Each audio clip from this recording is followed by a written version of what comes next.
nějakou, takže jsem... A vy máte kancelář kde? Z Takovnice. Tak. To mám tady napsaný, zaplatu, my jsme se taky přihlásili cáci, myslím, nebo něco takový. Nějaký leasing tam je, no. Jo. To funguje, jo. No, vždycky jsem celkem bez ceny. Fakt už nikdo nechce. A zásob, to jsou takový, jakoby spíš zboží tohleto než výrobky vlastní, protože firma měla v podstatě zboží, má zboží a vlastní výrobky a materiály ještě. Jasně. To je nakonec díky tomu, že to trvá rok, tak už je to neprodejný, protože všechno končí teď lhůta spotřeby. Já jsem v tom nevinně. Já vám to neříkám. Osvěžovače, aviváže dáme.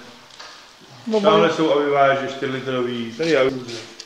Stečkoly do zavařovacího tunelu, kanistry na vyhození, akorát zaplatí likvidaci, anebo to rozdat lidem.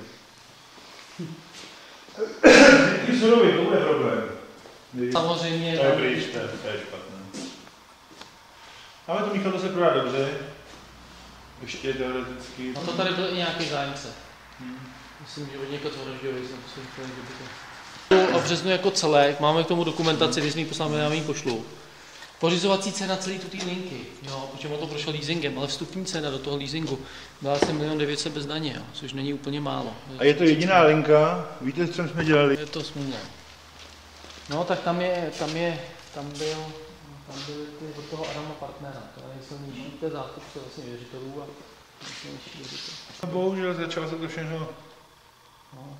Přepravky. Tohle to je taky součástí podstaty. A to taky funguje? Jo. No, Jo. Já si říkám, tam se furt střídají insolvenční správci, jak je to možný, když my potřebujeme... Já jsem s vámi sám zvědavý. 3/4 roku nebyla na rodičce. Je to krám starý, který jsem koupil před 15 lety v Chebu. Takže jako to prodloužený je, jo, ale... Evi, tudy taky jsou přelepený, ne? Všechno přelepený, všechno jsme znovu... Ten majetek dlouhodobý, tak protože ono to bylo, většina byla po leasingu. A kompresor vzadu, jo? Ale je tady v tom někde... Ten se prodá taky dobře. Míchadlo a kompresorová stanice, to je součástí toho majetku, jo. To je kompresorová stanice. Ten se prodá perfektně. Ten stál 52 500 a je...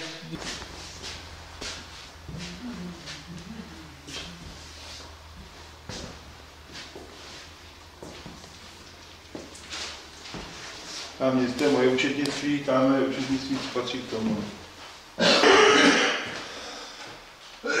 To musím odvat.